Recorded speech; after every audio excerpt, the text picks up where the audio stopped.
Welcome to Myths and Slumber. Tonight, a spider smaller than your fist once outsmarted every god, beast, and spirit alive, stealing every story the world had ever known and locking them away in a silken gourd. If ancient myths are your kind of bedtime story, subscribe before you drift off. Now get comfortable, close your eyes, and let the ancient stories carry you to sleep. Opening meditation. Close your eyes now, if you haven't already.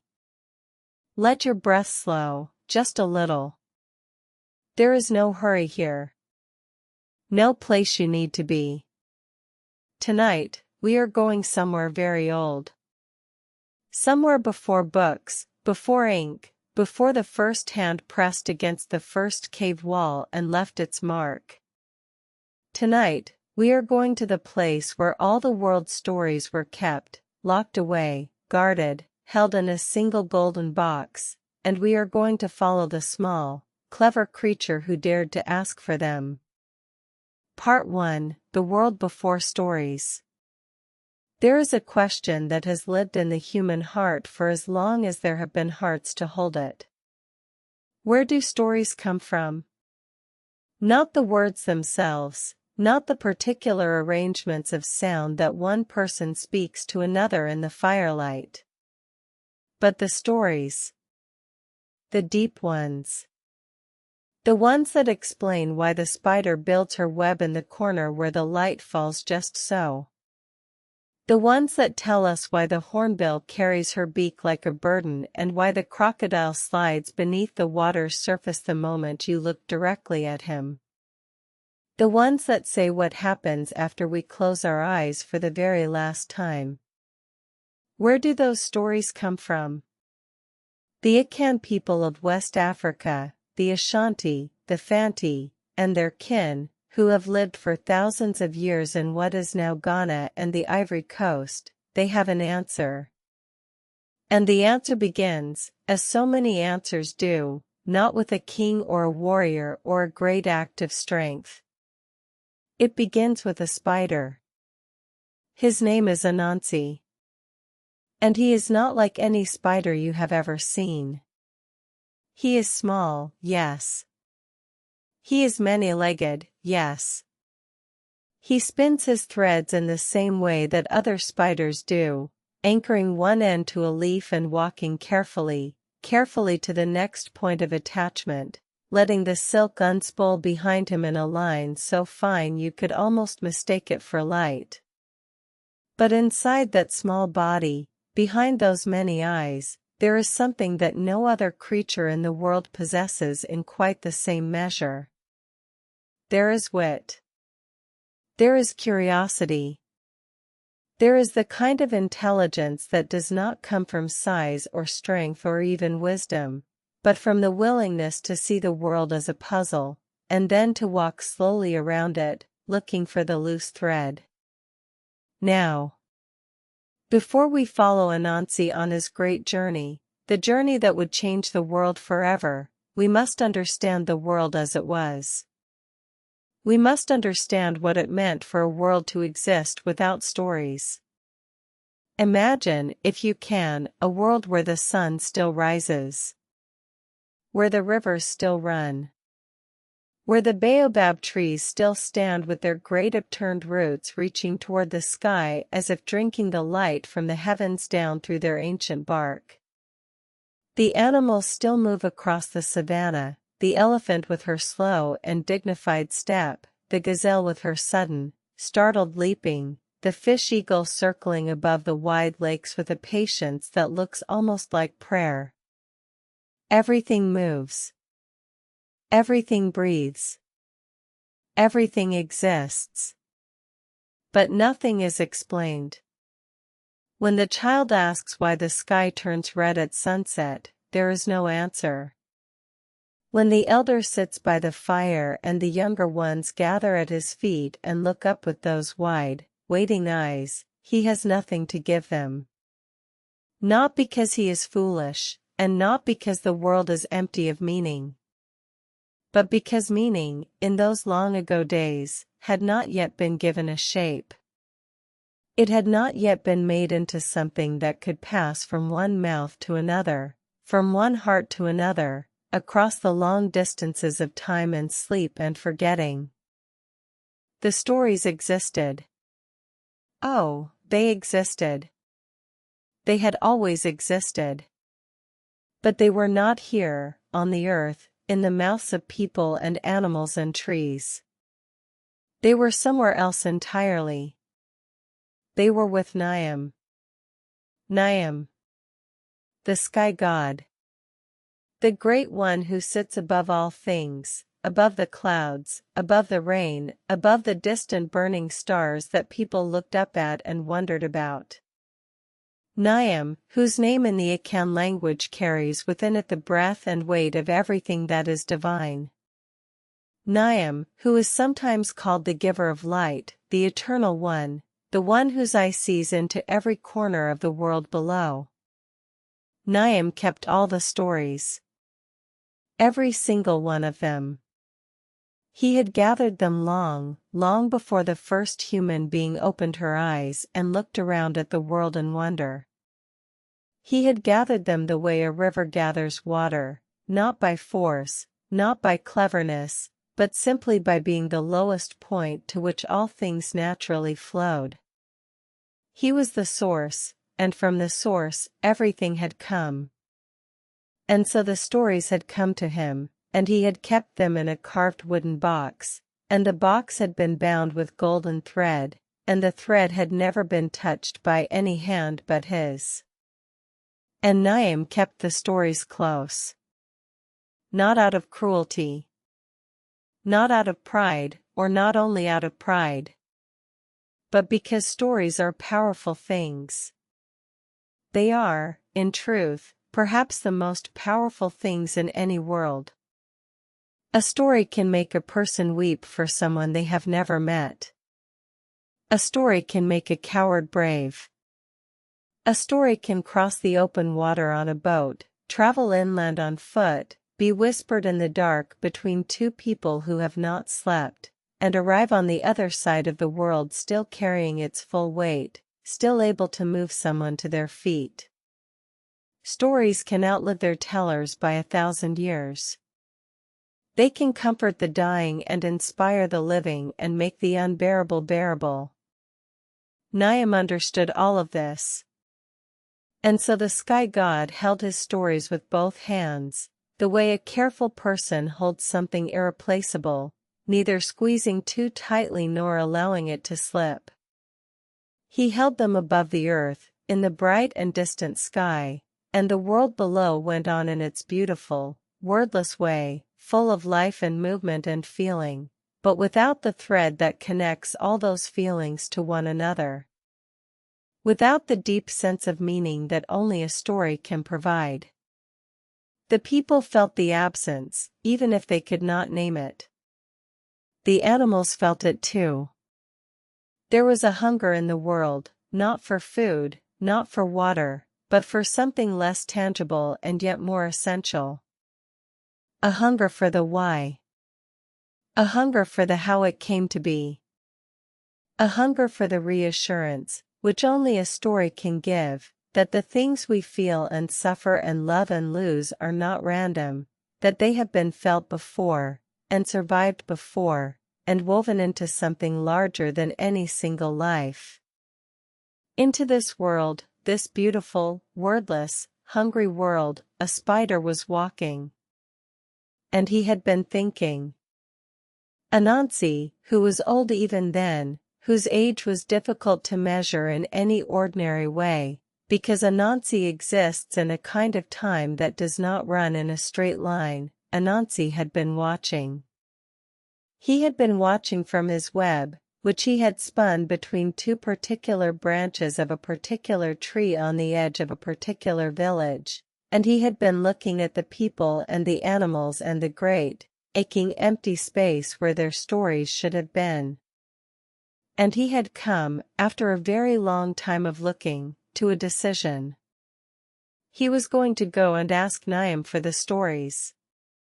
Now, this decision alone was enough to make every creature in the forest go quiet, had they known about it. Because no one went to Niam with requests.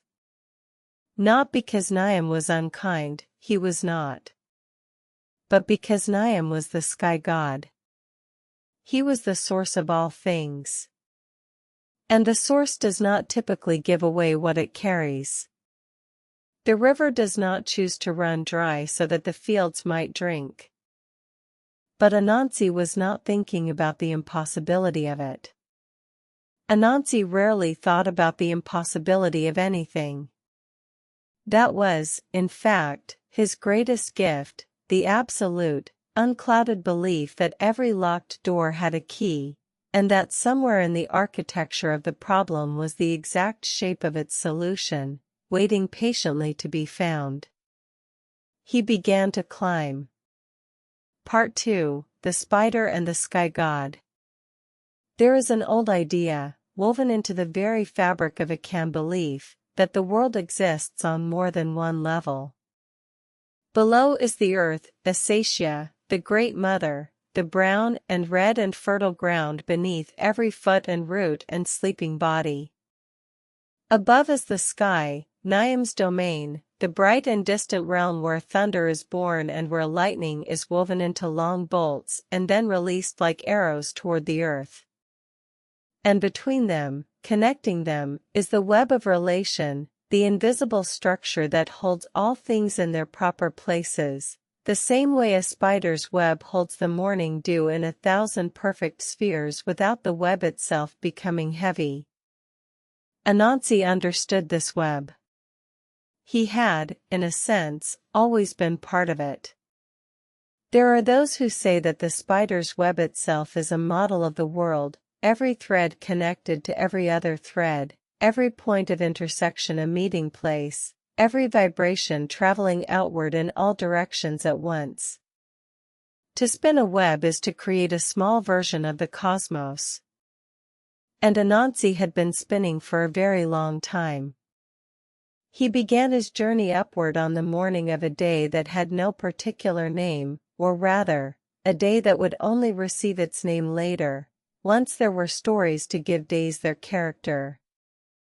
The sky was pale and clear, the color of water just before the sun comes fully above the horizon, that uncertain, gentle blue that is neither night nor day but something quietly in between. Anansi spun a thread. He always began this way, with a single thread, cast upward, let go, allowed to find its own anchor. Sometimes the thread caught on a branch. Sometimes it caught on the edge of a cloud. On this particular morning, it seemed to catch on something higher than any branch and softer than any cloud.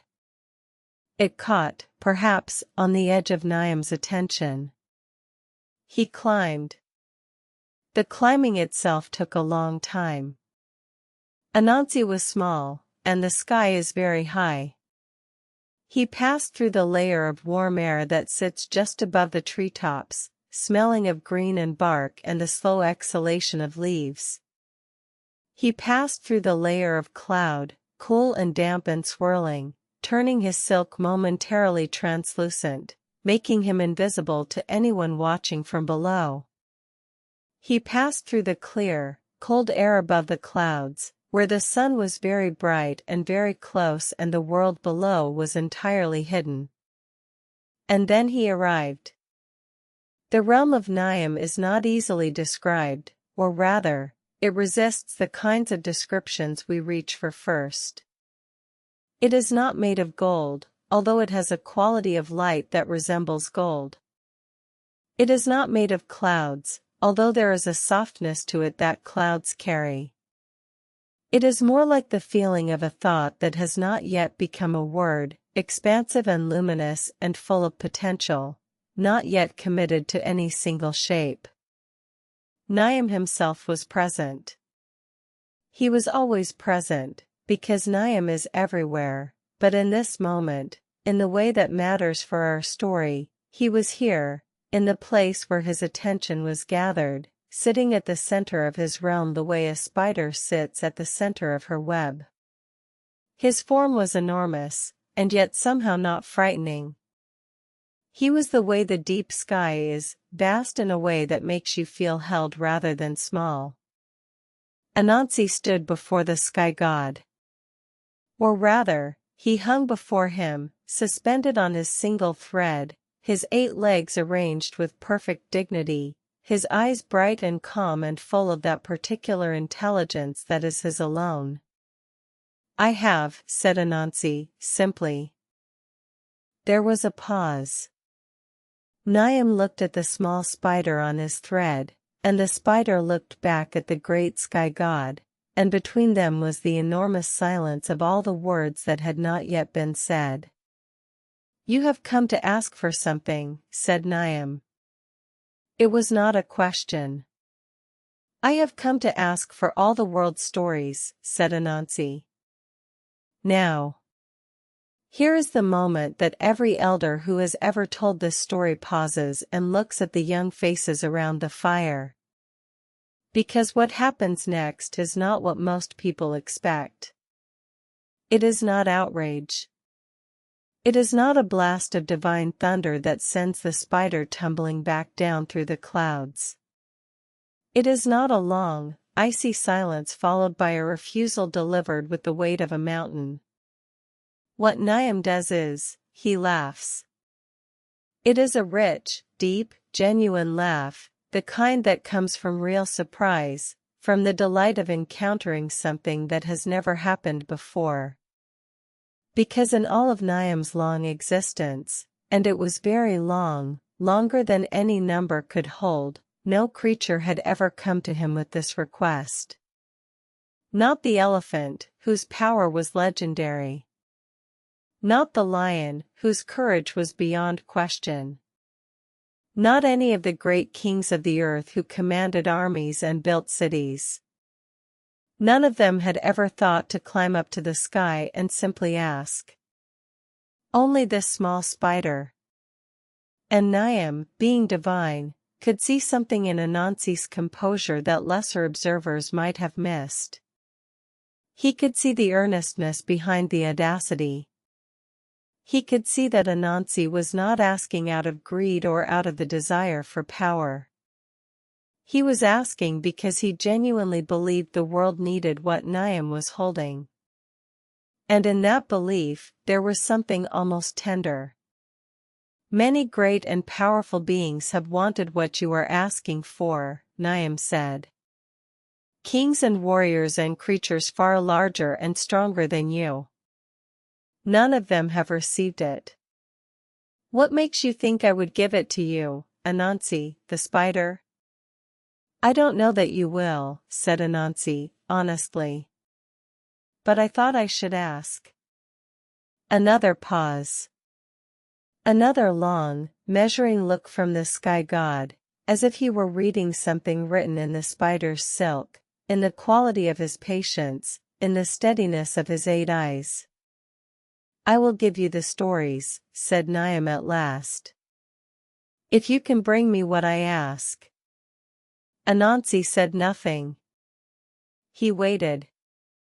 And then Niam smiled, and his smile was the sky at noon, magnificent and entirely without shadow. Bring me these 4, Anansi. And all the stories will be yours. Part 3, The Web Beneath the Words. A spider does not rush. This is one of the things that people who do not look closely at spiders often forget. They see the web and they see the speed of the catch, the sudden blur of legs wrapping silk around a struggling fly, and they think, quick, decisive, all at once. But the web itself is not made that way. The web is made slowly. Carefully. One thread at a time, each one placed with intention, each one tested before the next is begun. Anansi descended from the sky with Niam's price ringing in his mind like a distant bell, clear, precise, and very far from quiet. 4 tasks. 4 creatures. for impossible things that no one had ever accomplished and that most creatures would not have thought it reasonable to attempt. He sat in his web for a long time. The sun moved across the sky above him, and the shadows moved across the ground below him, and the village went about its business, children running, women pounding grain, men mending tools and thatch, and no one knew what was being considered in that small, spinning mind, suspended between two branches at the edge of all of it. First, he went to find his wife. In the Ashanti tradition, Anansi's wife is known by several names, sometimes by other epithets that speak to her intelligence and her groundedness. She is not a secondary character. She is not a figure in the background while her husband does the interesting work. She is, in many versions of the story, the one who gives Anansi his methods, who turns his abstract cleverness into practical action. She is the part of Anansi's intelligence that has feet. Anansi described to her what Niam had asked. Also listened with the same stillness that Anansi himself possessed, that quality of complete attention that allows you to hear not just the words but everything underneath the words. And when he was finished, she was quiet for a moment. And then she began to speak. What passed between them, the particular details of the plans they made together, the specific ideas that also contributed, the shape of each trap before it was set, all of this was transmitted in the old stories in a way that carries the particular magic of oral tradition. The story tells us enough to let us follow Anansi through each task, but it leaves space within the telling for the imagination to work. Because the story is not really about the mechanics of traps. It is about something deeper. It is about what happens when someone who has no obvious power, no great size, no sharp teeth, no command of armies or fire or flood, decides to go and do the thing that cannot be done. Let us sit with that for a moment before we follow Anansi to the first of his 4 tasks. There is something very old in the figure of the trickster. Something that appears not just in West Africa but across the whole breadth of human mythology. In every culture that has ever told stories, there is a character who is small, or outcast, or overlooked, and who succeeds not through force but through wit. In Norse mythology, there is Loki. In Native American traditions, there is Coyote and Raven. In ancient Greek stories, there is Hermes, the messenger god with his winged sandals and his quicksilver tongue. In Japanese folklore, there is the fox, the kitsune, who can wear any face and open any door. These trickster figures are not admirable in the simple, straightforward way that heroes are admirable. They are not paragons of virtue. They bend rules. They deceive.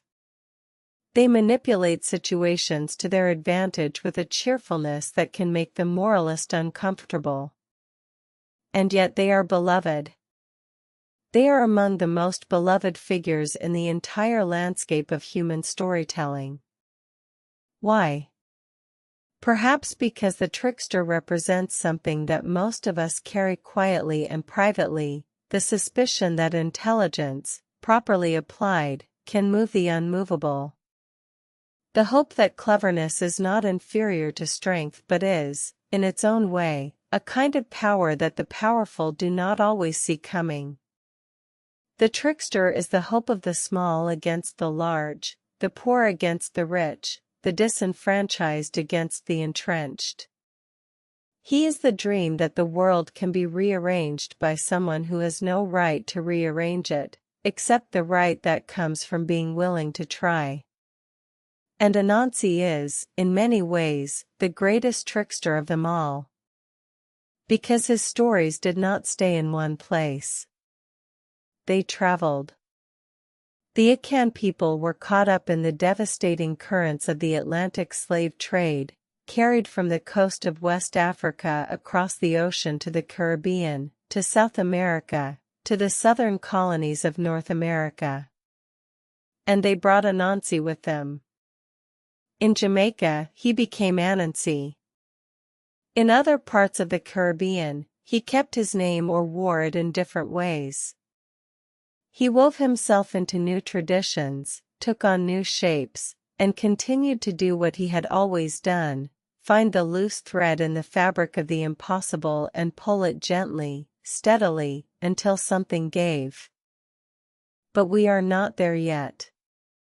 We are still here, in the old place, in the time before the crossing, in the deep forest at the edge of the village where Anansi is preparing for the first of his 4 impossible tasks. He has listened to his wife. He has sat with his plan the way one sits with a fresh web, checking each thread, testing the tension, making sure that every junction will hold when the weight comes. And now, in the early morning of a new day, with the forest still thick with the blue half-light of the hour before full sunrise, he sets out to find Onini the python. Part 4: The capture of Onini the python. There is a way of moving through the forest that the old stories describe when they follow Anansi, not walking, not flying, but something in between. A threading through. A passing between the held breaths of leaves and roots and the small creatures that freeze when something larger moves near them. Anansi moved through the forest at dawn. The air was cool and dense with moisture, the kind of air that the forest breathes out in the early morning, having absorbed the night's darkness and now releasing it slowly as the light began to filter down through the canopy in long, cathedral columns of gold. The forest smelled of wet earth and bark and the faint sweetness of flowers that only open in the dark and are already closing now. He was looking for the path of Onini. Now, Onini the python is not simply a large snake in the world of Akan mythology. He is one of the great creatures, one of those beings who occupies a place in the natural and spiritual world that carries weight beyond the physical. The python in West African tradition is associated with wisdom, with age, with the slow and patient accumulation of power. A python does not hurry. A python waits, coiled at the center of its patience, and the world comes to it eventually. The python is also associated with the sacred. There are communities along the West African coast where the python was, and still is, regarded as a spirit animal, a living connection to ancestral power, something to be treated with reverence. Onini, as the stories describe him, was enormous. He had lived in the forest for longer than most things in the forest could remember. He stretched from one end of a clearing to the other and still had coils to spare. His scales were the color of dark water, with patterns in them like light reflected through moving waves, shifting, iridescent, deeply beautiful in the way that only truly powerful things are beautiful. His eyes were amber, still, and held within them the particular quality of a mind that has never needed to hurry. Anansi found the place where Onini rested, a long, flat clearing beside a stream where the sun came down warmly and the ground was smooth and the grass was pressed down in the exact shape of an enormous serpent who had lain in the same place for many years. Onini himself was not yet there. Or, he was nearby, as the faint disturbance in the air suggested, and would arrive in his own time. Anansi did not set a trap. He did not dig a pit. He did not fashion a cage or bring a rope or do any of the obvious things that the word capture might suggest. What he did was, he began to have an argument. "No," he said, to no one. "No, my wife is entirely wrong about this. She says Onini is shorter than this palm branch. He held up a long, straight branch he had cut from a palm tree. She says he is not as long as this branch. But I know she is wrong. Onini is longer. Much longer. He stopped and looked at the branch, shaking his head. She will not believe me. She never believes me.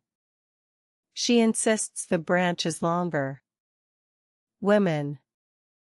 He sighed the particular sigh of a husband who has been wrong about something before and is prepared to be wrong again. She insists. From somewhere in the near distance, there was a sound that Anansi had been waiting for, the sound of very slow, very large movement. The sound of something extremely patient having its patience tested. I am longer than the branch, said Onini. Anansi turned, and arranged his face into an expression of delighted surprise, as if he had not been hoping for exactly this response. Onini. I was just speaking of you. I'm sorry, I didn't mean for you to hear. My wife and I have been having a disagreement. I heard, said Onini. He uncoiled himself from behind the roots with the unhurried grace of something that has never in its long life needed to demonstrate urgency. He moved across the clearing and stretched himself along the ground beside the palm branch. Measure me. Anansi approached carefully, respectfully, with the manner of someone who is doing a simple, practical thing and has no other intentions whatsoever. He placed one end of the branch at the tip of Onini's tail. He walked along the length of the great snake, letting the branch lie parallel to the vast stretch of scales and muscle. You are very nearly the same length, Anansi said, with scholarly neutrality. But I am having difficulty seeing if you are truly longer, because you curve a little at the head. You see, here, you are bending slightly. It makes it hard to measure accurately. Onini considered this. He was a creature of great dignity, and questions of measurement, questions of comparison, were not beneath him.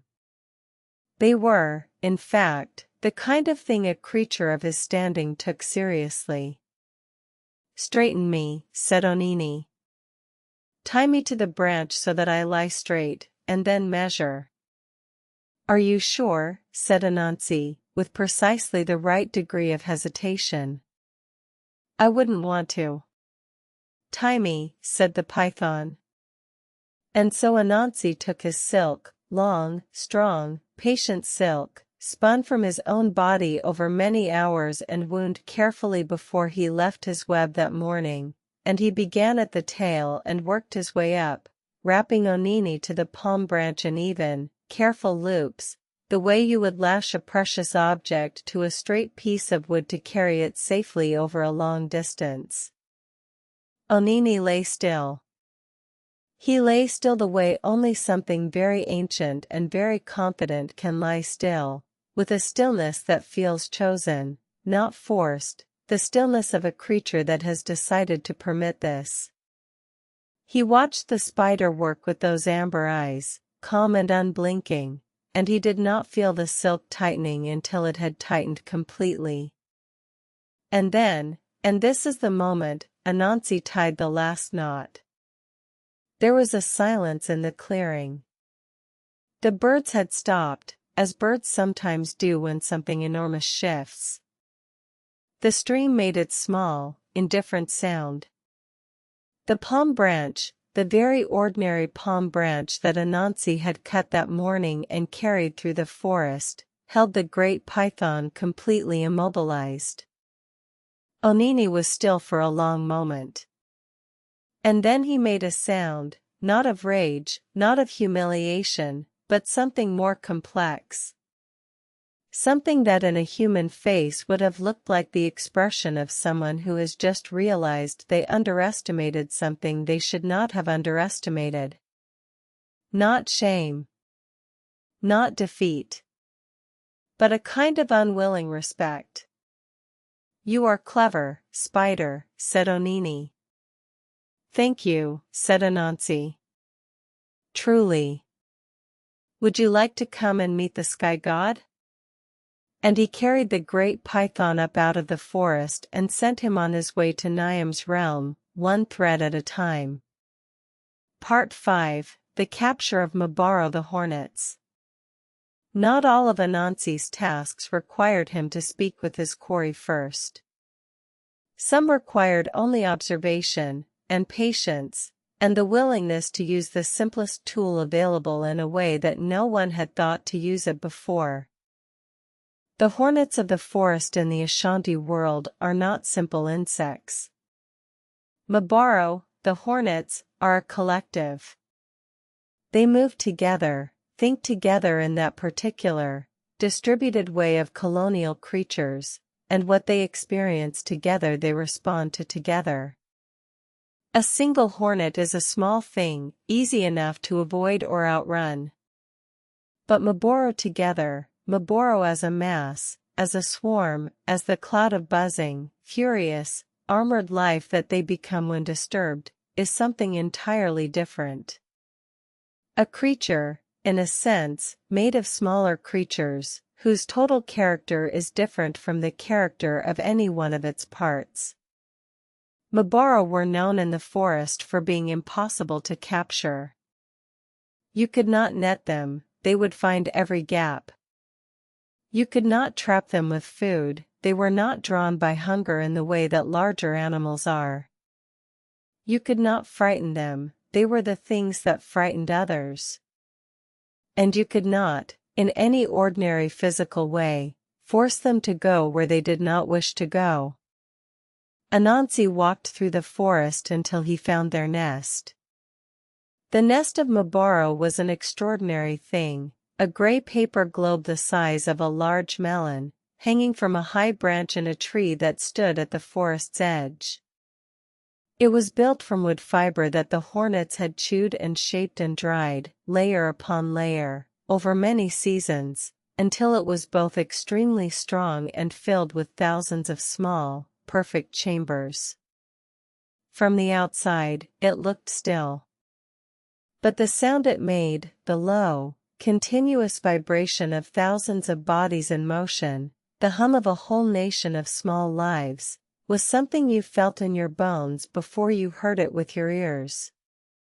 Anansi sat under the tree and looked up at the nest for a long time. Then he looked at the sky. The sky was clear. The sun was high. There was no rain. But the old stories tell us that Anansi had thought about this, had planned for it, had prepared accordingly. He had brought with him a large, empty gourd, hollowed and dried, the kind used for carrying water. And he had also brought a broad, flat leaf, large enough to hold over his own head like a small umbrella. He held the leaf over his head and tilted his face up toward the nest. And then he poured the gourd of water, slowly, carefully, over himself and the leaf, so that the dripping of it from the leaf's edge made a sound very much like rain. "Oh," he said, loudly and with theatrical sympathy, to the hornets above him. "It is raining so hard. Poor Mabaro, up in your nest, you must be so wet." From inside the nest came a sound, a subtle shift in the collective hum, a slight rise in pitch. The hornets had heard him. "If only you had somewhere to shelter from the rain," Anansi continued, with the same compassionate concern. "Somewhere dry and warm. You should go inside this gourd, look, I have brought it for you. It is perfectly dry inside. You could wait out the rain in here." Now, the hornets were not foolish. They were Mabaro. They had survived many seasons in the forest precisely because they were not creatures to be easily manipulated. They could feel their nest around them, the dry interior, the familiar smell of their own construction, the safe and known. Why would they leave it for something unknown? But Anansi had thought about this too. And also, he kept pouring water. And the sound of water on leaves and on the earth around the nest was very convincing, because Anansi was a very good actor. The first hornet came out cautiously, hung in the air for a moment feeling the spray of Anansi's poured water on its wings, and then flew quickly into the open gourd. Then another. Then several more. Then, in the way of swarm intelligence, the way that individual decisions suddenly become collective decisions, tipping all at once from the particular to the general, Maboro moved. A column of hornets poured from the nest like dark smoke, and they flowed into the gourd in a continuous, humming stream. When the last one was inside, Anansi moved quickly, spider quick, which is a very different kind of quick from any other creature's quick. He pressed the large leaf over the mouth of the gourd and sealed it with silk before the hornets inside had finished their collective thought about whether they had made a good decision. "Thank you for taking shelter," Anansi said to the sealed gourd, with perfect politeness. "The rain is stopping now. I hope you will not be too uncomfortable on the journey." And he sent the gourd of hornets up to Niam's realm, and continued on to his third task. Part 6: The Capture of Osibo the Leopard. Of all the tasks that Niam had set, the capture of Osibo the leopard was perhaps the most physically dangerous. Not because the leopard was necessarily more cunning than the python, or more numerous than the hornets, but because the leopard was quick. And where the python's strength was in its patience and the hornet's strength was in their collectiveness, the leopard's strength was in its speed and its willingness, even its eagerness, to use violence. Osibo did not wait. Osibo pounced. And a thing that Osibo had pounced on was, generally speaking, no longer a going concern. The leopard in Akan tradition carries a set of associations that are somewhat different from the simply dangerous. The leopard is connected to royalty, to the forest's aristocracy, to a kind of wild, terrifying beauty that commands respect even from those it terrifies. The skin of the leopard was worn by kings and chiefs not simply as a trophy but as a statement of affinity, an assertion that the wearer shared something with the creature, some quality of controlled, magnificent power. Osibo in the stories moves through the forest with an assurance that is almost arrogant, the complete certainty of a creature that has never, in all its existence, had cause to be afraid. His spots are like a pattern of shadows and light in the forest canopy, so that even when he is moving he seems to be part of the forest itself, a piece of it that has learned to walk. His eyes are gold, a brighter gold than Onini's amber, and they hold a sharpness that is purely predatory, the sharpness of something that is always measuring the space between itself and everything near it. Anansi walked the leopard's forest paths until he found the place where Osibo liked to walk at night, the soft, sandy places where the earth held prints, and where Anansi could read in those prints the rhythm of the leopard's movement, the weight of his stride, the width of his enormous paws. Then Anansi began to dig. He dug a pit. Not with his legs alone, but with a piece of bark used as a shovel, and with a steadiness of effort that spoke to a particular kind of intelligence, the intelligence that knows the value of unglamorous, patient labor. He dug until the pit was deep enough to hold a full-grown leopard. And then he covered the pit with sticks and leaves, carefully, with the practiced eye of someone who understands how concealment works. Not covering too thickly, the covering needed to look like solid ground, not like a pile of debris.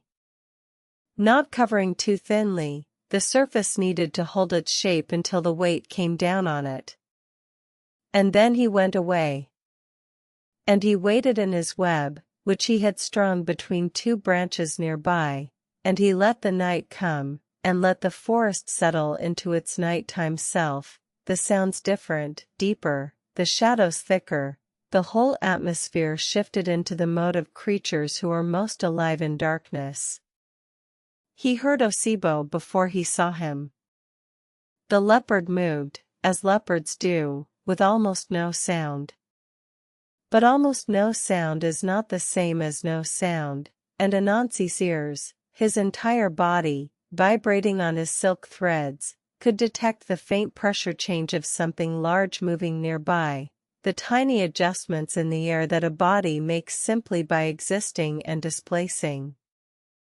The crash, when it came, was enormous. Osibo had found the pit, found it with his weight, and gone through it in a single sudden plunge that sent the covering sticks and leaves flying and dropped the great cat to the floor of the pit, where he landed with a sound like thunder meeting earth. For a moment there was silence. Then there was the sound of Osibo trying to find his feet, and then the sound of Osibo realizing that the walls of the pit were above his head, smooth and steep, and that his claws could not find purchase in the loose soil. Then there was the sound of Osibo calling out, not in fear, because Osibo did not know fear in the same way, but in the particular frustrated anger of something that has been surprised. Anansi came to the edge of the pit and looked down. Osibo looked up. I did, Anansi agreed. Help me out. Anansi was quiet for a moment, as if considering this. Then he said, if I help you out, you will eat me. I will not eat you, said Osibo. I give you my word. Now, Anansi was not naive. He knew the character of Osibo, and he knew that a leopard in a pit who promises not to eat the spider who releases him is a leopard who is making the best available arrangement until he is no longer in a pit. The promise would last precisely as long as it took Osibo to find his footing and remember that he was a leopard. But Anansi also knew that he did not need to argue with the promise.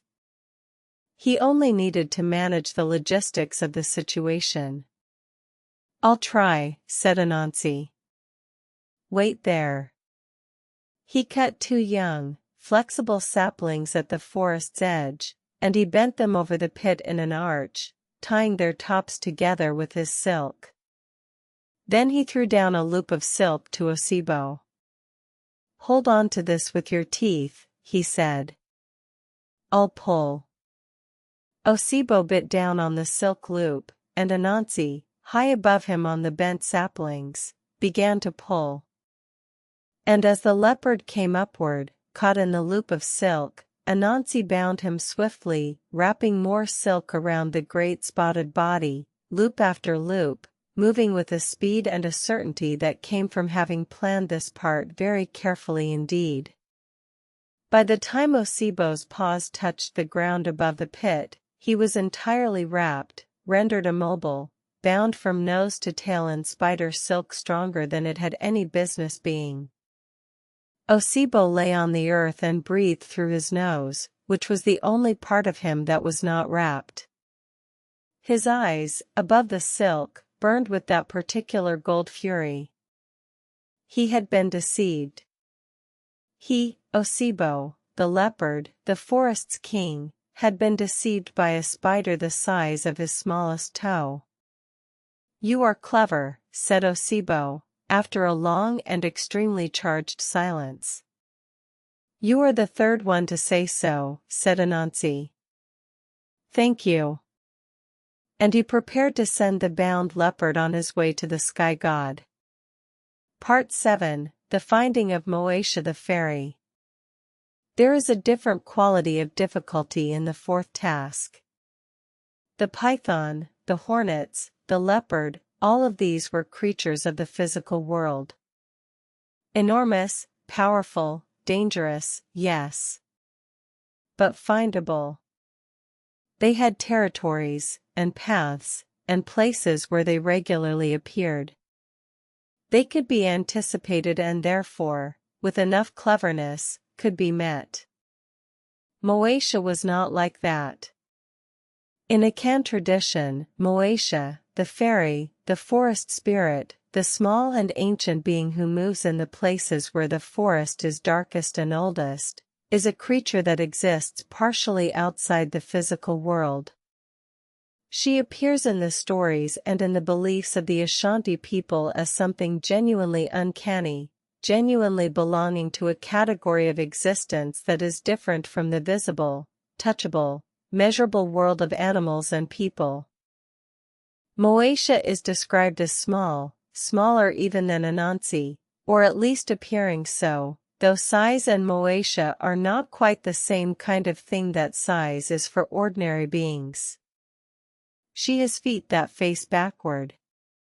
This is one of the details that appears consistently in descriptions of forest spirits across many African traditions, the backward feet, which serve as a sign that you are not dealing with something that moves through the world in the ordinary way, that follows the ordinary directions and obeys the ordinary conventions of what is forward and what is behind. Backward feet mean, this being comes from somewhere else, and returns to somewhere else, and the path she walks is not the path you see. Moesha could not be found by looking for her. She appeared when she chose to appear, and disappeared the same way. She was not hiding. Hiding implies a presence concealing itself. She was something more than absent when she was not visible. She was elsewhere, in the truest sense of the word. Anansi went home and sat with his wife Oso again. "How do you catch a thing that cannot be found?" he asked her. Oso considered this for a long time. Then she said, "You don't find it. You make it come to you." This is the moment in the story that the old tellers often pause on, because it is one of the most elegant pieces of logic in the whole narrative. The challenge, properly understood, is not a tracking challenge or a combat challenge or a containment challenge. It is an invitation challenge. You cannot compel Moesha to come anywhere she does not wish to come. But you might, if you know her nature well enough, and if your invitation is perfectly calibrated, make her want to come. And also told Anansi what she knew about Moesha's nature. Moesha loved one thing above all others in the world, and that thing was a particular kind of yam. The forest yam, prepared in a particular way, pounded until it was smooth and firm, mixed with palm oil and a little something sweet, shaped into a small rounded mound. The smell of it cooking was, to Moesha, what the smell of the most beloved food from childhood is to any human being, irresistible in a way that bypasses thought and goes directly to desire. But of course, simply placing food in the forest would not be enough. Anansi needed something that would create the conditions for Moesha to stay. And he needed something that would, once she arrived, create the conditions for her capture. He prepared the food exactly as Oso described. He pounded the yam in the dark of the early morning, in the way that the old stories describe, working quietly so that the sound of the pounding would not carry too far before the smell began to do its own work. He mixed it with palm oil, shaping it with care. Then he made a figure. Out of wood and gum, the sticky, dark resin that certain forest trees weep from cuts in their bark, he fashioned a rough human-shaped figure. Not a masterpiece of carving. It did not need to be beautiful. It needed to be approximately the right size and shape to read, in Moesha's forest spirit perception, as another being. And it needed to be covered in the sticky gum, every surface of it, so that anything that pressed against it would find itself adhered. He placed the gum figure at the base of a certain tree in the deep forest, with the bowl of prepared yam in the figure's wooden hands, and he retreated to his web high above and waited. He waited through the rest of the morning and through the midday heat. He waited as the forest sounds moved through their afternoon changes, the birds going quieter, the insects louder, the whole sonic landscape of the forest shifting with the slow pivot of the day. He waited as the light began to drop toward the particular gold of late afternoon that the forest holds differently than open land holds it, diffused, scattered, turned into a kind of atmospheric glow that makes the trees look like they are lit from within. And then, from no particular direction, or from all directions at once, or from a direction that did not correspond to any point on any map, Moesha arrived. She was exactly as small as described.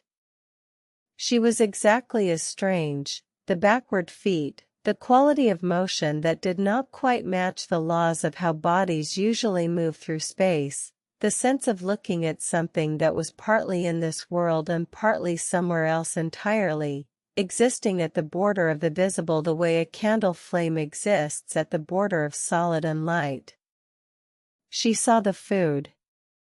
She moved toward the gum figure with a directness that suggested she had forgotten, or was choosing to set aside, whatever caution she might ordinarily employ. She reached for the food and found the figure's hands holding it.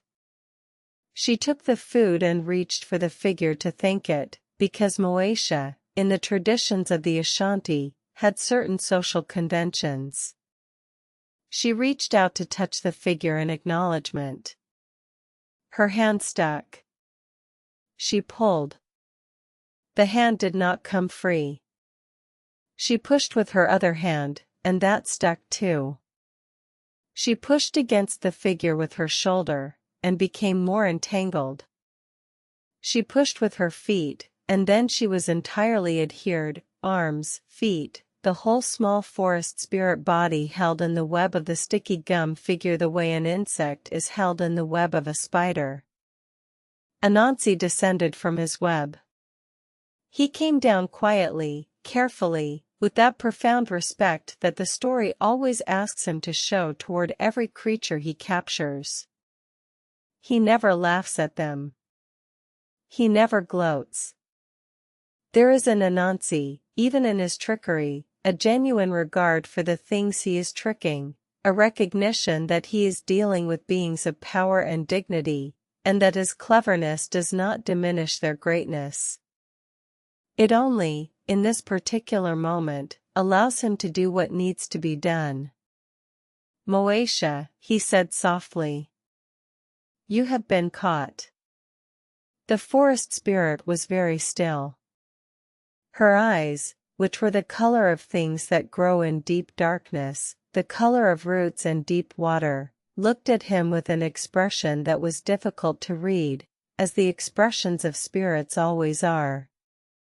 There was no anger in it, or not exactly anger.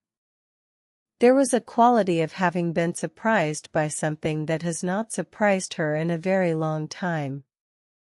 I am, said Anansi. And then he prepared to make his final journey to the sky. Part 8, The Return to Niam. 4. For creatures that could not be captured had been captured. The great python bound to his palm branch. The hornets sealed in their gourd. The leopard wrapped from tail to nose in silk. The forest fairy held in a figure of wood and gum. Anansi returned to the sky. He climbed as he had climbed before, on that single thread, rising through the warm forest air and then the cool cloud layer and then the clear, cold brightness above. But this time he carried his 4 captives with him, and the weight of them, both physical and symbolic, was considerable. The world below shrank as he rose. The forest became a great green blanket. The village fires became sparks. The rivers became silver threads, not unlike the thread he was climbing, he thought. Everything, seen from enough distance, begins to look like the things it is made of. He arrived again in Niam's realm. The sky god was, as before, present in the way that vast things are present, fully, completely, without emphasis. The light of his realm lay across everything equally, not favoring any corner, not creating any shadow. Niam looked at what Anansi had brought. The story tells us that Niam looked for a long time. He looked at the bound python, whose amber eyes were patient and without resentment. He looked at the sealed gourd, from which the sound of hornets came, lower now, softer, as if Maboro had arrived at some collective accommodation with their situation. He looked at the wrapped leopard, whose golden eyes above the silk held the particular quality of a great creature temporarily outmaneuvered but still itself. And he looked at the small form of Moesha, who seemed both present and not, real and not, here and elsewhere simultaneously. He said nothing for a long time. And in that silence, something important was happening. Something that the story asks us to pay attention to, because it is the thing that gives the whole narrative its deeper meaning. Niam was genuinely moved. Not simply impressed, though he was that too. Not simply surprised, though the surprise had not entirely left him. But moved, in the way that a god can be moved when a small creature does something that, in its scale and its sincerity, contains more of the essential quality of greatness than most great things do. Anansi had done the impossible with patience and with wit and with the kind of care for others, for the world that needed the stories, that was, finally, the most powerful thing he had brought to Niam's threshold. Kweku Anansi, Niam said, and in the use of Anansi's full name, the Ashanti name that anchors him to a specific identity, a specific time and place, there was the weight of formal recognition, the weight of an acknowledgement that was also a conferring. You have brought me what I asked for. No king's wealth could have paid this price. No army's strength could have taken this payment from the forest. But you, a spider, have done it with nothing but your mind and your thread. Anansi said nothing. He waited, as he always waited, with that perfect, undemanding patience. The stories are yours, said Niam. He opened the carved wooden box, and what came out of it was not quite a light, and not quite a sound, and not quite a breath, but something that partook of all three. It was the stories themselves, not as words, not yet, but as the essence of stories, the living quality of narrative, the force that makes meaning accumulate around events, the power that turns experience into understanding and understanding into wisdom and wisdom into the kind of knowledge that can be passed from one human heart to another across the width of a life and the length of a century. They gathered around Anansi like a cloak, like a second skin, like the web he had always spun but now somehow made interior, made intimate, made part of him. And then something even more remarkable happened. Niam declared, before all of his divine court, before whatever beings attended the sky god in his realm, that from this day forward, stories would not be called the stories of Niam. They would be called Anansism. The spider stories. Named for the small creature who had climbed up on a thread and asked for them, and then done what was required, and then received what was promised. Anansism. The word is still used today. In the Akan languages of Ghana and the surrounding regions, Anansism means both the stories of Anansi and, more broadly, more wonderfully, stories in general. The word for story and the name of the spider's stories became the same word. Which is to say, In the Akan understanding of the world, all stories are Anansi stories. Every tale ever told, every narrative ever given shape and passed along, every memory ever made into a thing that could outlive the person who carried it, all of it belongs, in some essential way, to the small spider who climbed to the sky and asked. Part 9, the first telling, what Anansi brought down to earth. You might wonder what the stories looked like when they came back down. Not the physical appearance, that question doesn't quite apply to stories, which have never been things you can hold in the way you hold a stone or a leaf. But the character of them. The shape of what it meant for stories to suddenly be present in the world after their long absence. The old tellers describe it in different ways, and the variation in their descriptions is itself a kind of storytelling, a demonstration of the very thing they are trying to convey. Stories, once given to the world, take as many forms as the world contains. They do not stay in the shape they left. They become what the person telling them needs them to be, and then they become something different for the next person, and then something different again. What Anansi brought down was not a collection of fixed tales, frozen in their telling. He brought down the capacity for story, the ability of the world to weave meaning from events, the ability of human beings to take what happens to them and make it into something communicable, something transmissible, something that could persist beyond the moment of its happening. Imagine the first morning after the stories came to earth. A woman wakes up before dawn. She has slept badly, the kind of sleep that is full of movement and images, that leaves you feeling the night has been long but not restful. She goes to the place where the cooking fire is kept, and she coaxes the embers back into flame, and she is sitting with her hands around the warmth of it when a child comes and sits beside her. The child is still half asleep, still carrying the residue of whatever dream had visited in the night. "Tell me something," the child says. And the woman, who perhaps has never said these words before, not in this shape, not in this configuration, opens her mouth. And a story comes out. Where did it come from? From Anansi. From the box that Naim kept. From the act of a small spider climbing a thread into the sky and asking, politely, for the one thing that would change everything. But it also came from the woman herself, from her experience and her memory and her love for the child beside her, from the particular quality of the pre-dawn light and the particular way the fire was burning and the particular half-formed thought she had been carrying since she woke.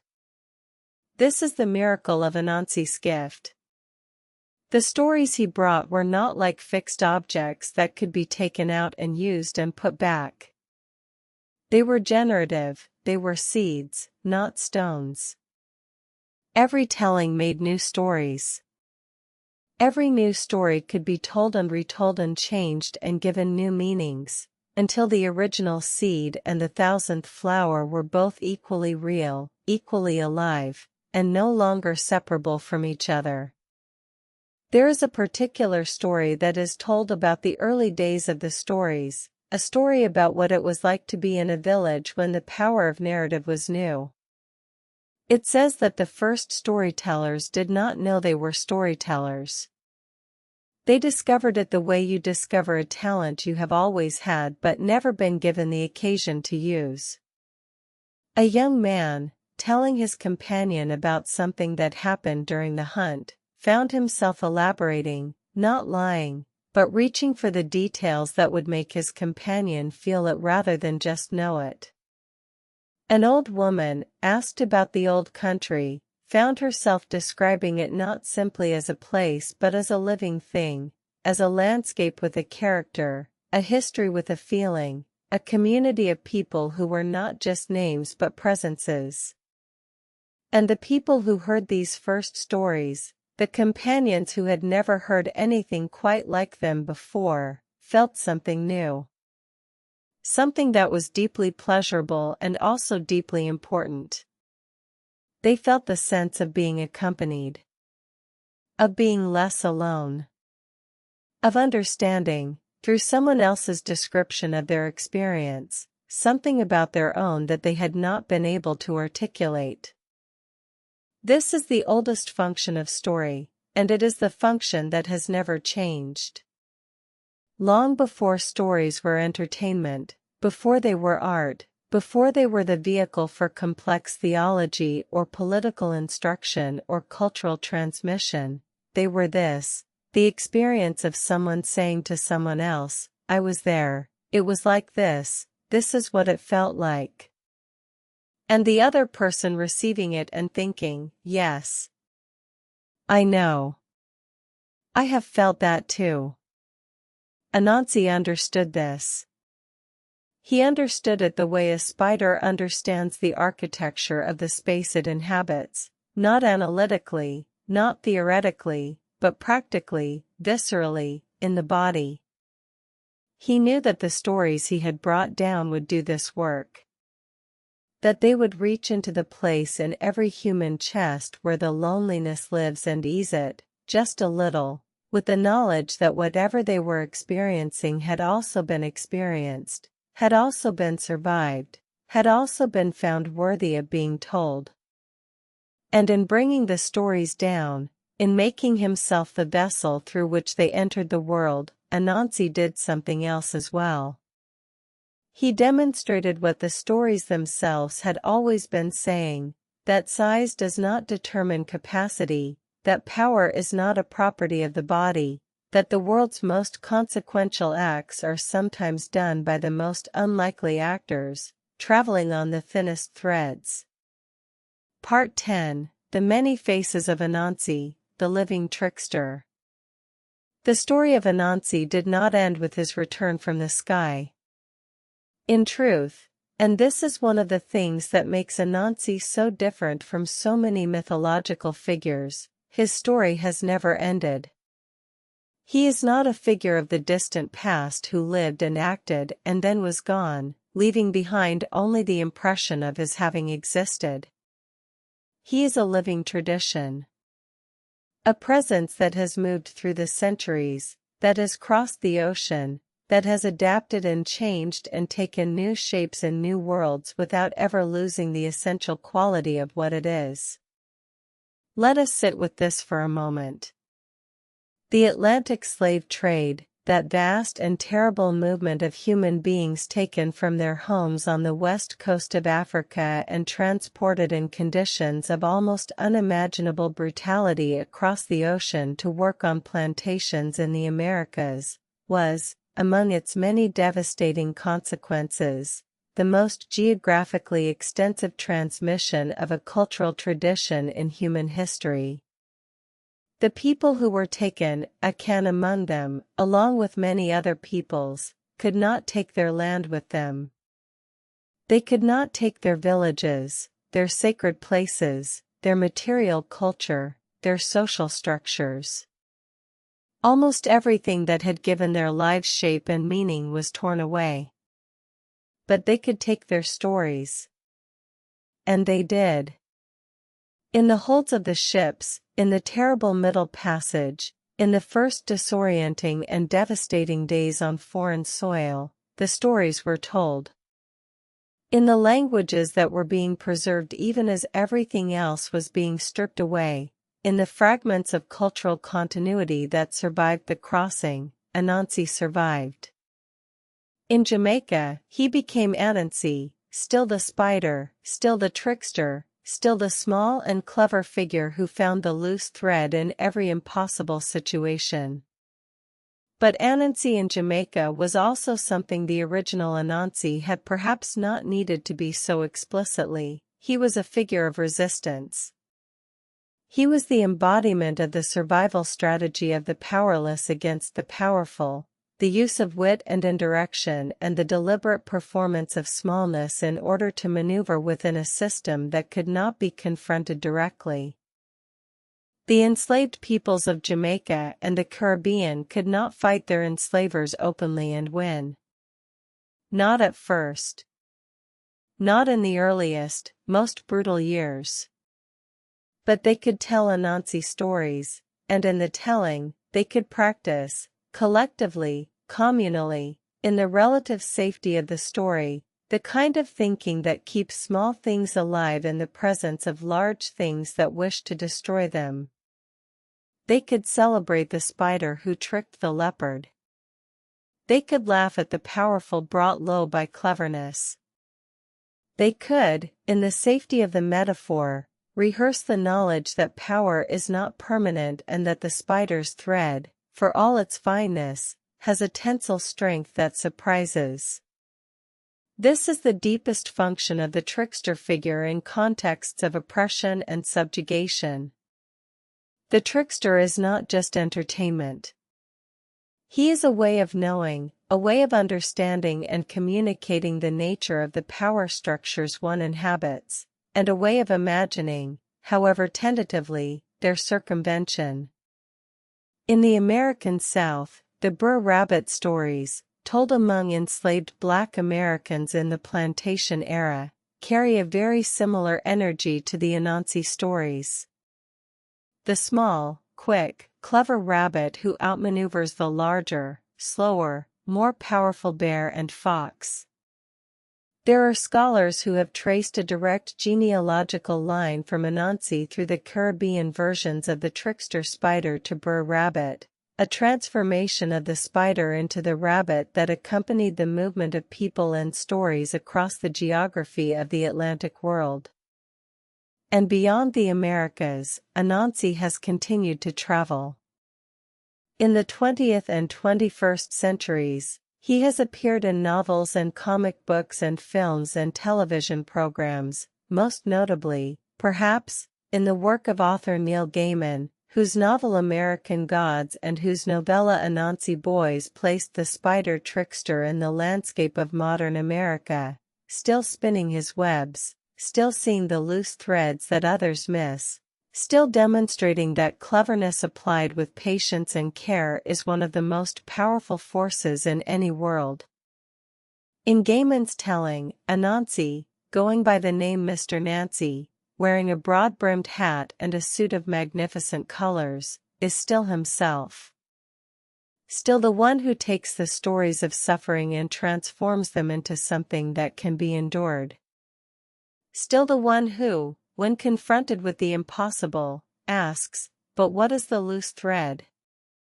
Still the one who climbs.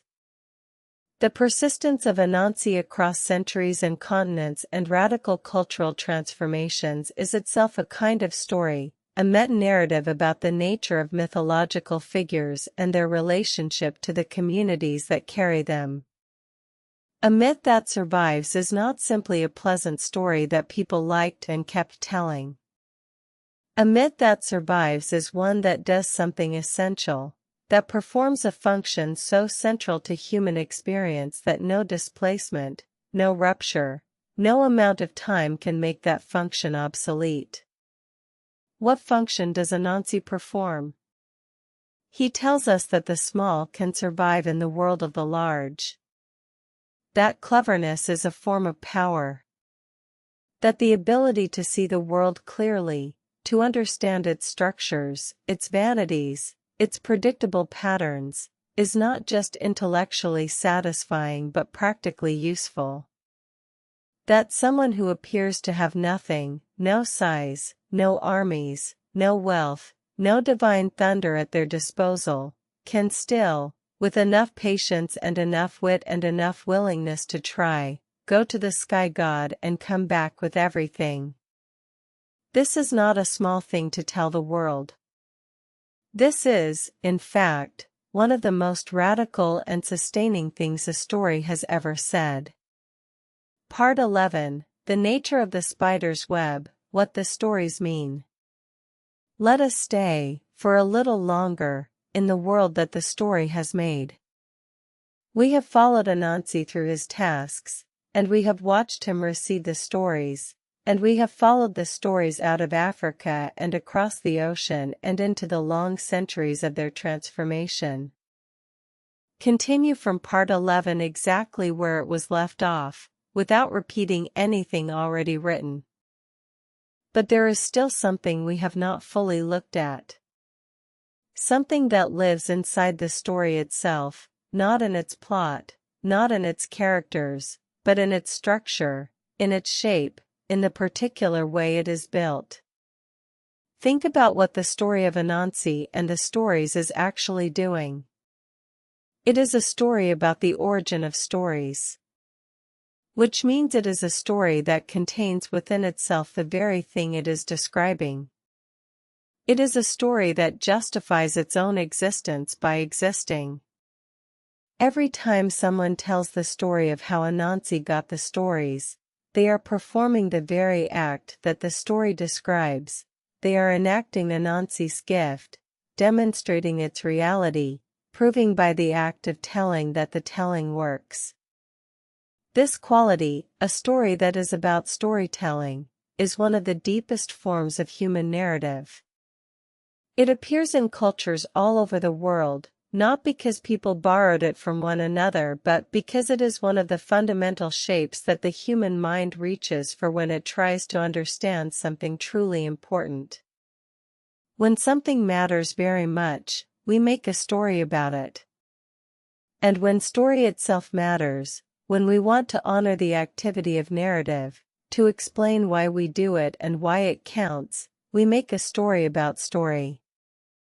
The Akan people did this with extraordinary elegance. The story of Anansi and Niam is not just a charming tale about a clever spider. It is a cosmological argument.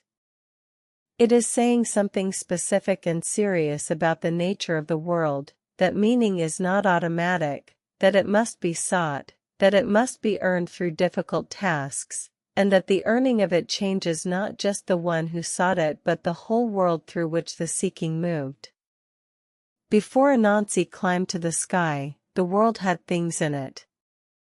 After he climbed and returned, the world had meaning in it. This is not a small distinction. In fact, in the Akan worldview, it is the most important distinction there is.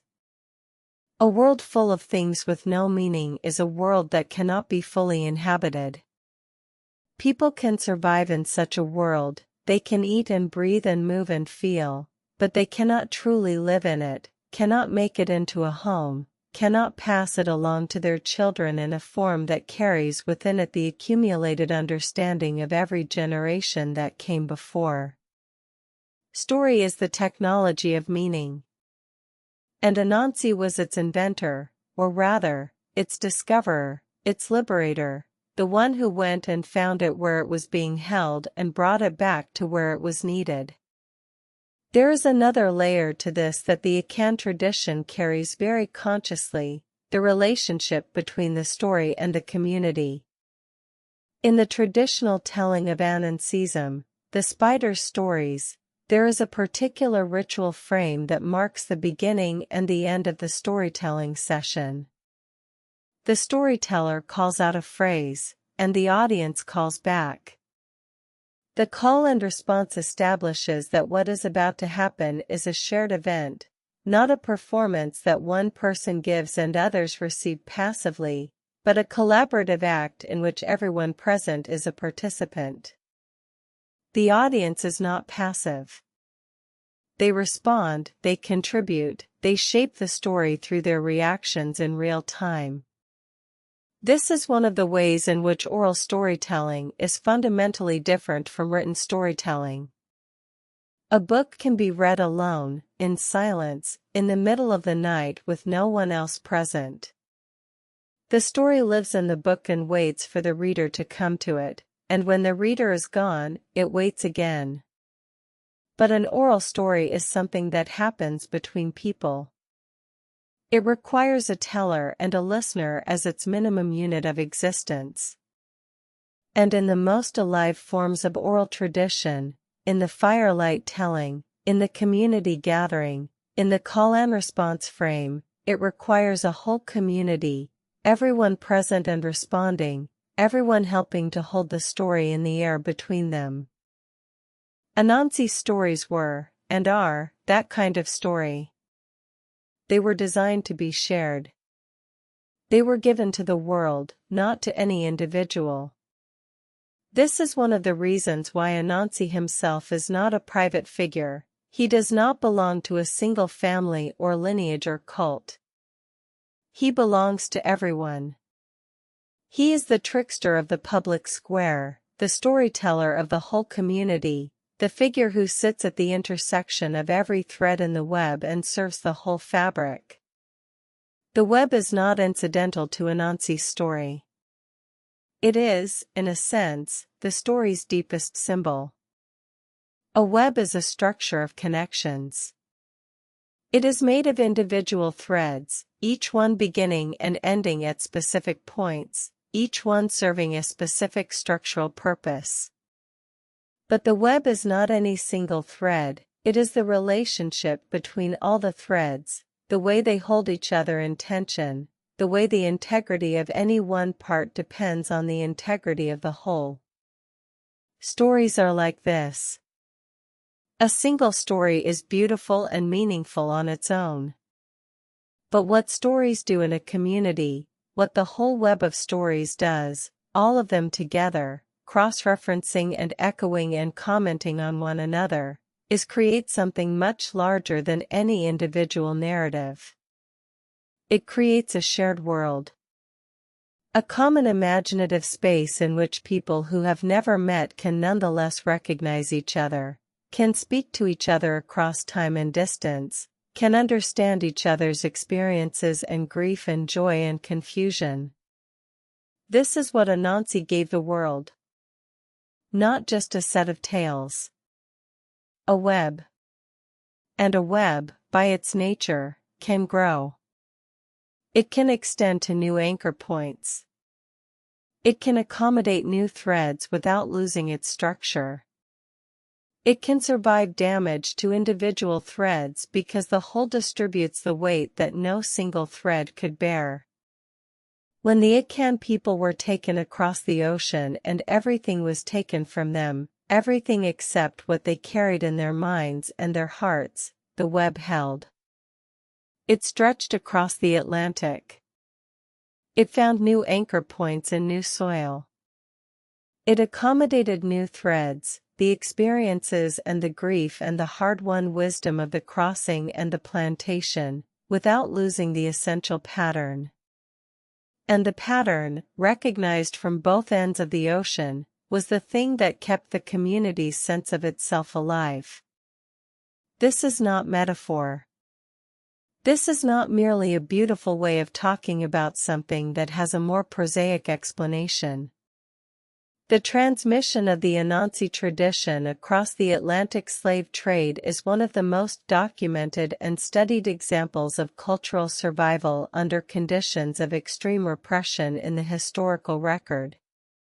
Researchers and folklorists and historians have traced the connections, mapped the variations, listened to the stories told by communities in West Africa and communities in Jamaica and communities in the American South, and found the same essential web, the same spider at the center, the same patterns of cleverness and patience and the use of wit against power.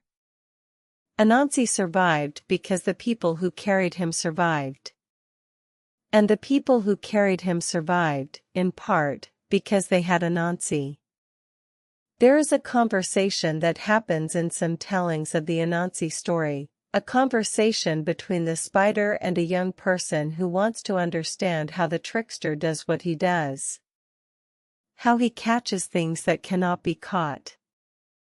How he goes where he should not be able to go. How he gets what cannot be gotten. And Anansi's answer, in the versions where this conversation appears, is always some variation of the same thing. You look at the situation until you find the thing it needs. You do not fight the situation. You do not pretend the situation is different from what it is. You look at it with clear eyes and you find the thing that will make it move. This is a philosophy. And it is a philosophy that has sustained communities across some of the most brutal chapters of human history. Not through denial. Not through the dangerous comfort of pretending that things are better than they are. But through the absolutely clear-eyed, completely unsentimental, radically intelligent practice of looking at the thing that cannot be beaten until you find the thread. Onini the python could not be physically overpowered. But he could be engaged on the subject of his own magnificence, and his magnificence could be invoked to position him precisely where he needed to be. Maboro the hornets could not be individually subdued. But they could be given a reason to move together in the direction that served Anansi's purpose. Osibo the leopard could not be outrun or outfought. But the earth itself could be made into a temporary ally, the leopard's own speed turned against him. In every case, the solution was already present in the situation. Anansi did not bring force from outside. He looked at what was already there and found the shape of the solution within it. This is the philosophy of the spider's web. And it is one of the most sophisticated philosophical positions in any mythology anywhere in the world. Part 12, The Endless Web, Anansi's Gift and the World It Made. And so we come to the end of our journey, though it is not quite an ending in the way that endings usually are. Anansi's story does not have a final chapter. It does not conclude with the spider returning to his web and going to sleep and the forest returning to silence. It does not resolve into the stillness that some myths achieve at their conclusion, that sense of everything having found its proper place, every tension released, every motion come to rest.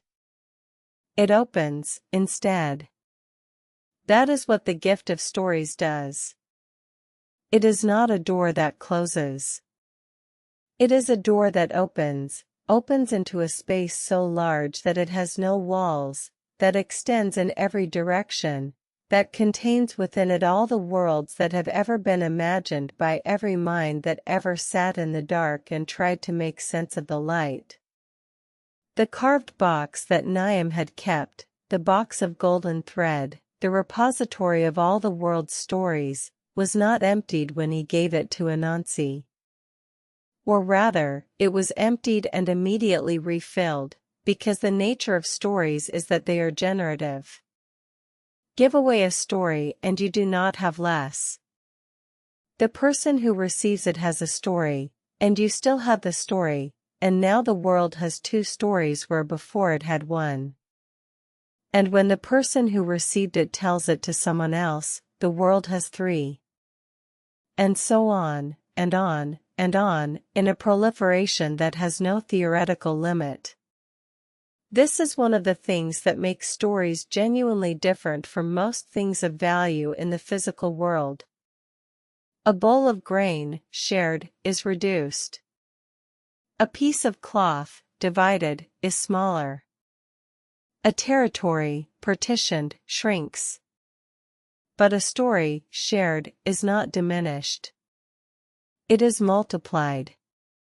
And each copy is complete, not a fragment, not a diminished version, but the whole story, fully present in each new telling. Niam knew this. He had always known this. Some versions of the story suggest that this was, in fact, part of why he had not simply given the stories away freely, without the price of the 4 tasks. Not because he needed Onini and Osibo and Maboro and Moesha delivered to his realm, he was the sky god, he could have had any of them whenever he chose. But because the price was a demonstration. A proof of readiness.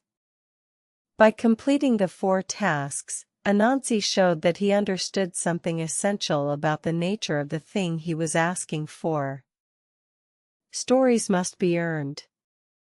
Not in the sense that people need to suffer before they can tell stories. Suffering is not a prerequisite for narrative, And the idea that only the wounded have the right to speak is one of the most pernicious ideas that can attach itself to storytelling.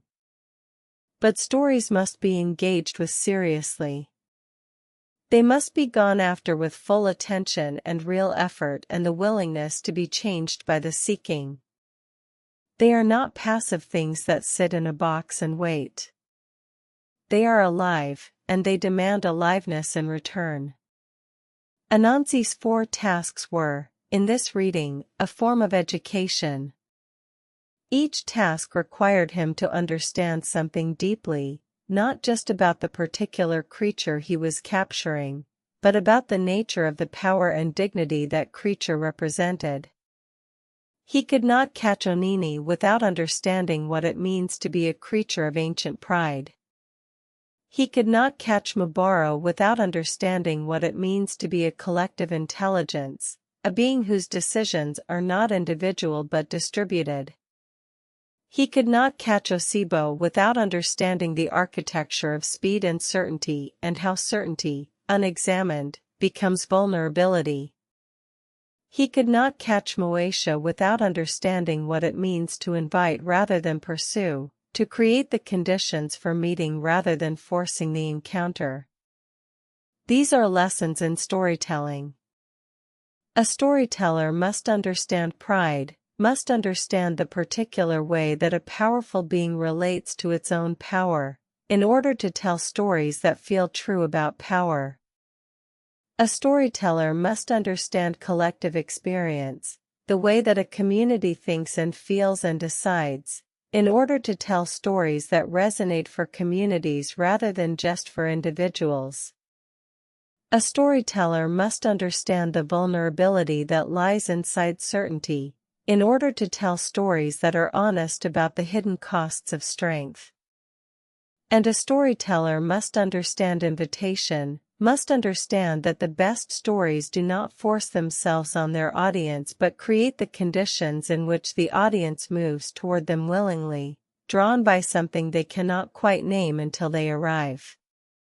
Anansi learned all of this in the forest, before he climbed to the sky the second time. He learned it through his hands and his silk and his patient waiting and his clear-eyed looking. And then he brought it all home. There is a version of the story told in certain communities in Ghana in which the ending is extended, in which we see what happens in the village on the night that Anansi returns from the sky with the stories. And in this version, Anansi does not hoard the stories. He does not hold them close the way Niam had held them. He brings them to the firelight, and he begins to tell them, and the people gather around, and the first telling begins. And in this telling, the first story that Anansi tells is this story. The story of how he climbed to the sky and caught the 4 creatures and came back with everything. He tells it simply, without embellishment, as he experienced it, the thread spun upward into the pale morning sky, the climb through the clouds, the meeting with Niam, the 4 tasks, the return. And when he finishes, an old man who has been sitting at the edge of the firelight, listening without speaking, asks a question. Why did you do it? And Anansi is quiet for a moment. He has thought about many things. He has thought about cleverness and patience and the architecture of traps. He has not thought about this question, because the answer seemed too obvious to need stating. But now, looking at the old man's face, at the hunger in it, the particular hunger that the story has been circling around since the very beginning, he understands that it is the most important question of all. Because you needed them, Anansi says. Because you were here, and the stories were up there, and that distance was wrong. Because a world with no stories in it is a world where nothing has a name and no one can explain themselves to anyone else, and that seemed to me like a terrible way to live. The old man is quiet for a moment. Thank you, he says at last. And the fire crackles. And the night settles around the village like a great gentle hand. And somewhere in the darkness at the edge of the firelight, in the place where the light begins to fade and the shadows begin their patient gathering, a spider is spinning. He is always spinning. He spins at the edge of the light and the dark, where the interesting things always happen. He spins with the patience of something that knows it is doing necessary work, work that does not need to be dramatic or noticed or celebrated, work that is simply what the world requires and what he is made for. He spins his threads between the branches, between the stories, between the people, and the web grows slowly larger, always accommodating one more thread, always holding one more connection. And in the morning, when the dew falls, each thread of the web holds its perfect small sphere of water. And each sphere reflects, in miniature, the whole world, the sky and the trees and the fire's fading smoke and the faces of the people sleeping nearby. Each drop holds everything. And between the drops, the thread holds, invisible and strong and doing its work without any fuss at all. This is what Anansi made. Not the stories themselves, those were Niam's, and before Niam they were the world's own potential, waiting to be found. What Anansi made was the structure that holds the stories. The web of relation between them. The understanding that they belong to everyone, that they cannot be owned or locked away, that every new telling adds a thread, that the web is always the same web and always a new web, that it will hold, that it has always held, that it will go on holding as long as someone somewhere is willing to climb a thread into the sky and ask for what the world needs. The spider's name is carried in the word for story. Anansi. The spider's stories. All the stories. The same thing. And tonight, right now, in this very moment, in the soft dark where you are resting, a story has been told. And the web has grown, just a little larger, by exactly one more thread. Closing meditation. Let the story settle now, the way water settles after the stone has been dropped, the ripples moving outward, growing gentler, growing slower, until the surface is still and all that remains is the depth. You have traveled a long way tonight. From the village at the forest's edge, up through the pale morning air, through the clouds, into the bright and boundless realm where Niam kept his golden box. You have watched the small spider climb on a thread so fine it was almost invisible, carrying nothing but patience and wit and the genuine belief that the world needed what he was going to ask for. And you have watched him return with everything. Let Anansi's lesson rest gently in you as you sleep. The lesson that the thread is stronger than it looks. That the patient mind finds what the forceful hand cannot reach. That stories hold the world together in ways that only become visible when you look very closely, and very quietly, at the space between things. The web is everywhere tonight. In the space between your thoughts and your dreams. In the quiet air of this room. In the vast and patient dark that holds you without effort, the way a spider's web holds the morning dew without the web becoming heavy. You are held. Let your breathing slow. Let your body find its deepest rest. Let the stories, all of them, all of Anansi's stories, the ones you know and the ones you haven't heard yet, let them move quietly at the edges of your sleep, the way firelight moves at the edges of the dark. You are part of the web now. You have always been part of it. Rest. Sleep well. If you're still awake, just breathe slowly and let the ancient stories drift with you. Subscribe to Mythology for sleep for a new legend every week. Sweet dreams.